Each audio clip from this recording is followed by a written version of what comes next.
Hey dear viewers, welcome back to Mr. Tech Fox. Today in this video, I'm going to show you how to add keywords tags for your channel name or how to add keyword tags for your YouTube channel. This is very simple. You have to open the browser where you are using your YouTube channel, Gmail, and then you have to visit studio.youtube.com.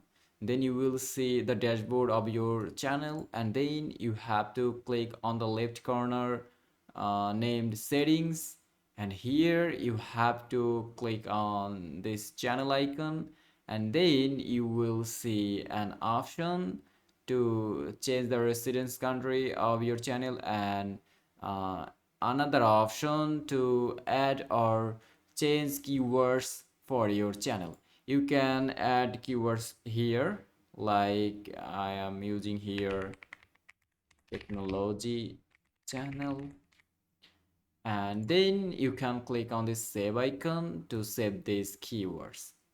And now if we click again here, and we can see that we already added keywords or tags for our channel name or our YouTube channel. So that's all how you can change or add keywords tags for your YouTube channel.